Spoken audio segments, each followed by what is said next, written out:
Let me ask you something. Have you ever replayed the same conversation in your head again and again, even when the stars are already out and everyone else is asleep? Maybe someone looked at you differently today. Maybe you said something awkward during a meeting.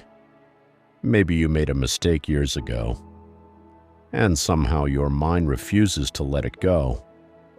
It keeps dragging you back to that exact moment, like a broken record playing the same sad song. That is overthinking. Overthinking is like sitting in a rocking chair. You move constantly, you use a lot of energy, but you go absolutely nowhere. It tricks you into believing that you are doing something productive, but in reality, you are just exhausting your own soul. Have you ever wondered why we do this to ourselves? When I was younger, I actually believed that overthinking was a good thing. I thought it meant I was responsible, analytical, and intelligent. I told myself, if I can just analyze every single possibility, if I can predict every bad outcome, maybe I can avoid pain. Maybe I can protect myself. But life taught me something surprising. Most suffering does not come from reality. It comes from our imagination. Reality is often simple. It is our commentary about reality that creates the storm inside our heads. Years ago, I had a close friend named Daniel. Daniel was incredibly talented, a brilliant mind with big dreams. He wanted to start his own creative business for almost 10 years. He had notebooks full of beautiful ideas, marketing plans, financial strategies, and calculations.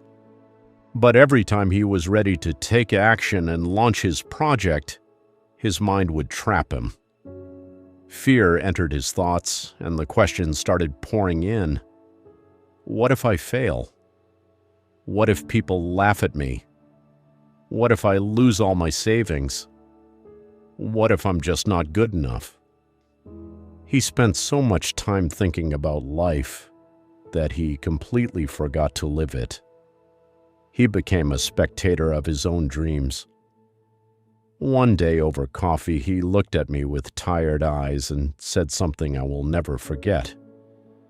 He said, "Mr. Giraffe, I think too much because I am terrified of making a mistake. I just want certainty."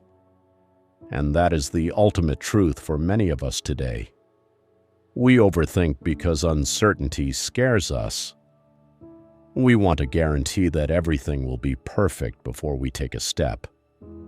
But my friends, life has never promised us certainty. There is no manual, no map, and no safety net. No one knows exactly what tomorrow will bring, no matter how many hours you spend analyzing it. And maybe true peace begins when we stop demanding perfect answers from an imperfect world. Your brain is an amazing tool, but it is designed for survival, not necessarily for happiness. It will always look for danger, even when there is none. When you overthink, you are letting your survival brain create ghosts in the room, and then you spend all your energy fighting those ghosts. Sometimes the best thing, the most courageous thing you can do is this. Take the next small step, not the perfect step, not the 20-step plan, just the next single step. If you are standing in a dark forest, you don't need a giant spotlight to see the whole path home. You just need a tiny flashlight that shows you the next 2 feet in front of you. Walk those 2 feet, and the next 2 feet will become clear. A bird sitting on a tree is never afraid of the branch breaking. Why? Because its trust is not in the branch. It trusts its own wings. Maybe today it is time for you to stop looking at the fragile branches of life and start trusting your own wings too. You are stronger than your anxious thoughts. To help you better understand the hidden weight we carry in our minds every day, let me tell you a beautiful story I read a long time ago. It is a story about a Zen master, a university professor, and a simple cup of tea. There was once a wise Zen master who lived in a quiet, secluded temple up in the misty mountains. People from all over the world traveled to see him, seeking peace and guidance. One afternoon, a very famous university professor came to visit. This professor was an incredibly educated man. He had read thousands of books, held multiple degrees, and was highly respected in society. But he was also very full of himself. He didn't come to listen, he came to impress. The moment he sat down across from the Zen master, the professor began talking. He talked rapidly about his own philosophies, his own achievements, his opinions on life, and his own ideas of how the world should work. He asked questions, but before the master could even open his mouth to answer, the professor would interrupt and answer the questions himself. The Zen master did not look annoyed. He just listened patiently, nodding his head in absolute silence. After a while, the master stood up and suggested, "You have walked a long way. Let us have some hot tea." The master placed a small, beautiful ceramic cup on the wooden table right in front of the professor. He picked up the heavy iron teapot and began to pour. The steaming tea rose to the middle of the cup, then it reached the rim. But the master did not stop. His hand remained perfectly steady. He kept pouring. The tea began to overflow. It spilled over the sides of the cup, onto the wooden table, over the edge of the table, and right onto the professor's expensive clothes. The professor watched the tea spilling in absolute shock and confusion. Finally, unable to hold back his frustration anymore, he jumped up and shouted, "Stop! What are you doing? The cup is full. No more will go in." The Zen master stopped pouring. He placed the teapot down, looked deeply into the professor's anxious eyes, and smiled with profound gentleness. He said, "Like this cup, you are full of your own opinions, your own worries, your own pride, and your own knowledge. How can I show you wisdom, and how can you welcome anything new unless you first empty your cup?" My dear friends, think about your life today. How many of us are walking around looking exactly like that full cup? We go through our days so full of yesterday's regrets, today's stress, and tomorrow's anxiety. Our minds are full of judgments about other people and strict rules about how our lives should look. We think we already know everything. We think we know exactly why we are unhappy, why the world is unfair, and why things will never get better. But here is the truth. A mind that is already full cannot learn. A heart that is already full of noise cannot hear the whisper of peace. When you overthink, when you hold on to old anger, or when you constantly stress about the future, you are pouring more tea into a cup that is already overflowing. You are wasting your energy, and you are creating your own mess. If you want to change your inner world today, you have to do one of the hardest things a human being can do. You must learn to empty your cup. Emptying your cup means having the courage to say, "I don't know everything." It means letting go of the need to be right all the time. It means sitting in silence and allowing your old thoughts to fade away so that new joy, new perspectives, and true peace can finally find a place to sit inside you. Before you try to fix your life, ask yourself this simple question today. Is my cup empty enough to receive the beautiful things life wants to give me? There is another invisible pressure that many people carry today. A heavy, silent weight that sits on our chests from the moment we open our eyes. It is the fear of being left behind. Think about your morning routine. Every morning, millions of people wake up, unlock their phones, and immediately begin comparing their real lives to the curated, polished lives of strangers on the internet. Within 5 minutes of waking up, you see that someone just bought a new house. Someone else got a big promotion. Someone got married. And someone at the young age of 23 has already become a successful CEO, traveling to 10 different countries a year. And suddenly, your own room feels smaller. Your job feels tedious. Your progress feels slow, and you feel like you are running late in the race of life. But let me tell you a secret, my friends. The internet shows you everyone's highlights. It never shows you their reality. It shows you the trophy, but never the sweat, the tears, or the loneliness behind it. A few years ago, I met a man on a train during a rainy evening. He was the perfect definition of success. He wore an expensive watch, custom-tailored clothes, and carried himself with a confident smile. But after hours of deep conversation, as the train rattled through the dark, his smile faded. He looked at me and quietly admitted, "Mr. Giraffe, I haven't slept peacefully in years. I am terrified that if I stop running, even for a day, everything will collapse." He had money, status, and the admiration of thousands. But inside his heart, he had no peace. He was a prisoner of his own success. Meanwhile, I once knew an old woman living in a tiny rented apartment beside a small flower shop. She owned almost nothing. She didn't have a smartphone, and she didn't know what social media was. But every single morning she would step outside, smile warmly at strangers, water her plants, and just stand there, listening to the birds singing outside her window. She looked deeply, beautifully alive. That day I realized something that's changed my entire perspective.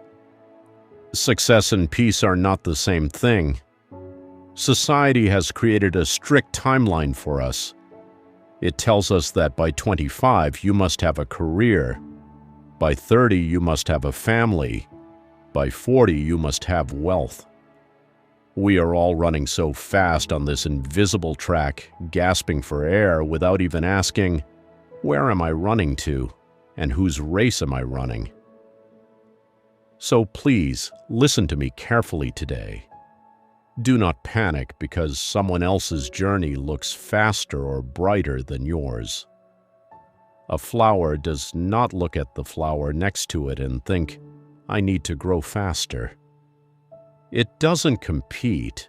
It simply absorbs the sunlight, drinks the rain, and blooms beautifully when its own season arrives. And your season will arrive too. Nature does not rush, yet everything is accomplished. Some people graduate university at 22 but wait 5 years to find a good job. Others become CEOs at 25 but die at 50. While some only find their true passion at 50 and live happily until they are 90. You are not late, you are not early, you are exactly on time in your own time zone. Life is not a race to be won. It is a personal story unfolding one chapter at a time. So close your eyes to the noise of the world, take a deep breath, and trust your own timeline. Many people today are terrified of being alone. That is why silence feels so uncomfortable. Have you ever noticed that the moment your life becomes quiet, even for just 2 minutes, you immediately reach for your phone. You check your messages, scroll through social media, turn on a video, or put on some background music. We surround ourselves with non-stop noise. Why? Because we are running away. Anything is better than meeting ourselves in the dark. Silence is like a mirror, and many of us are scared of what that mirror will show. But my friends, avoiding silence means you are avoiding your own soul. To help you understand the power of being alone, let me share a beautiful story about a young businessman. This young man was incredibly stressed. His mind was always racing, his heart was always anxious, and his business was full of problems. He traveled across the country to visit a wise old master who lived by a deep, quiet lake, hoping to find a solution to his chaotic life. When he arrived, the businessman started pacing back and forth, talking rapidly about all of his troubles, asking questions without waiting for answers. The old master didn't say a word. He just picked up a small stone and tossed it into the middle of the lake. The water rippled, and the reflection of the beautiful trees and the full moon on the surface of the lake instantly broke apart and disappeared. The master pointed to the water and asked, "Can you see the moon in the lake right now?" The businessman replied impatiently, "No, old master. The water is moving. It's messy and blurry. I can't see anything." The master smiled and said, "Then let us wait." They sat together in absolute silence for 30 minutes. The businessman felt uncomfortable at first, but slowly he began to calm down. The wind stopped, the ripples faded. The water became as still as glass. The master pointed down again. There, perfectly reflected in the crystal-clear water, was the beautiful, bright full moon. The master looked at the young man and said, "Your mind is like this lake. When you are constantly busy, constantly moving, and constantly chasing noise, the water is muddy and disturbed. You cannot see the truth. You cannot see who you are. But when you allow yourself to sit in stillness, the mud settles, the water clears, and the answers you are looking for will naturally appear." What a powerful lesson! Solitude is not a punishment. It is the process of letting the mud inside your mind settle. A few years ago, I spent 3 days alone in a small cabin near a forest. No internet, no social media, no busy schedule. At first, the silence felt heavy, almost suffocating. I wanted to run back to the city. But by the second day, something shifted. Because there was no outside noise, my inner noise finally went quiet. I noticed the crisp sound of the dry leaves under my feet. I tasted the richness of my morning coffee.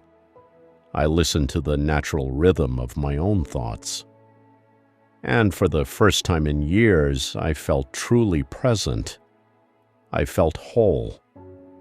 When you learn to sit peacefully in a quiet room with yourself, a miracle happens.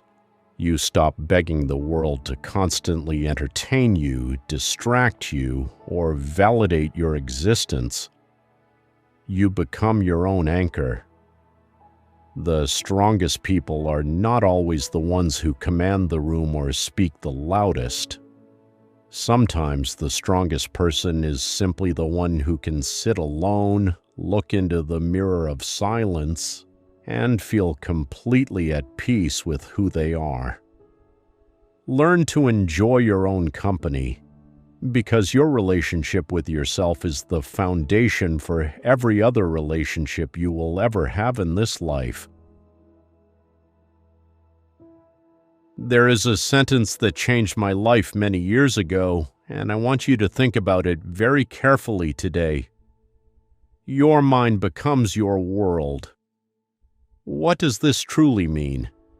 It means that two people can live in the exact same city, walk under the same gray sky, and experience the same heavy rain.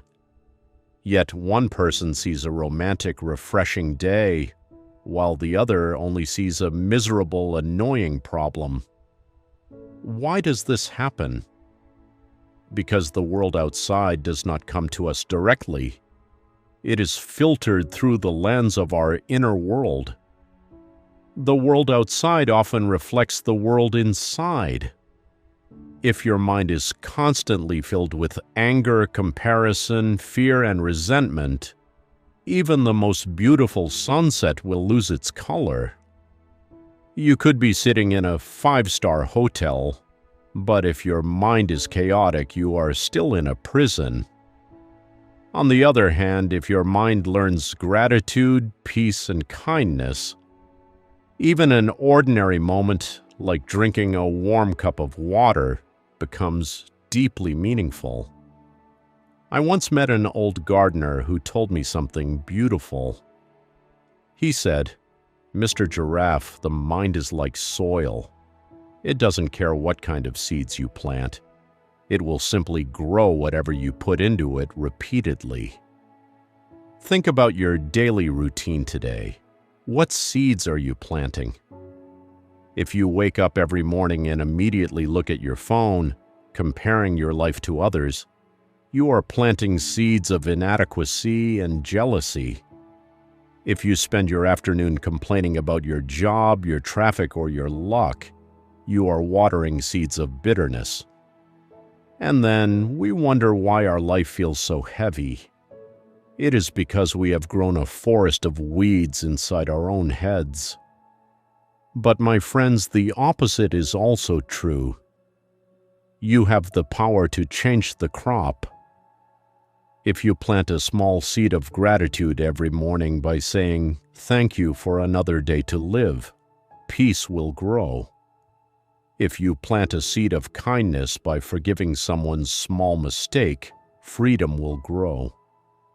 This is why protecting your inner world matters more than anything else. You cannot control the traffic outside. You cannot control the weather. You cannot control what other people say or do. But you have 100% control over what you allow to enter your mind. Be very careful about what voices you listen to. Be careful about what negative energy or toxic media you consume daily. And most importantly, be careful about the unkind words you repeat to yourself in the silence of your thoughts. Your inner world is your true home. It is the only place you cannot run away from. So please treat it gently. Clean it, protect it, and plant it with love. Before we say goodbye today, let us take a slow, deep breath together. Let us sit quietly for a moment and connect the dots of our journey today. We traveled through the invisible landscape of our inner world, not just to look at its problems, but to understand how each piece of our mind connects to create our reality. First, we looked at the prison of overthinking. We reminded ourselves that our minds often create storms out of clear skies because we are terrified of uncertainty. But remember the bird on the branch. Peace doesn't come from a world that never changes. It comes from trusting your own ability to fly. You don't need to see the whole highway to get home. You just need to walk the next 2 feet shown by your flashlight. But how do we stop the mind from overthinking? That is why we recalled the story of the Zen master's cup. We realized that before we can welcome new peace, new love, or new growth, we have to do the hardest thing. We must empty our cups. We must let go of yesterday's regrets, the heavy judgments, and the need to always be right. An overflowing cup only creates a mess. An empty cup is a beautiful space ready to receive the gifts of today. Then we address that silent weight, the fear of being left behind. By looking past the sparkling highlights of social media, we learned a profound truth. Success without inner peace is just a golden cage. Life is not a race, and there is no universal clock. You are not late and you are not early. You are blooming in your own season, in your own beautiful time zone. And finally, we discovered that our mind is the ultimate soil. Every thought you repeat, every worry you feed, and every piece of negative energy you consume is a seed.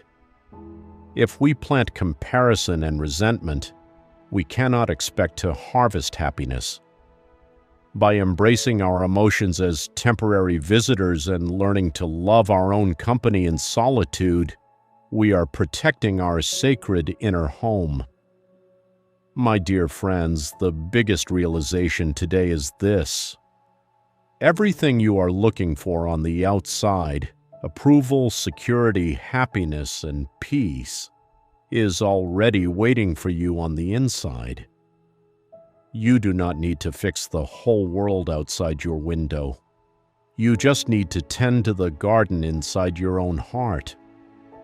When you change the way you look at things, the things you look at will change.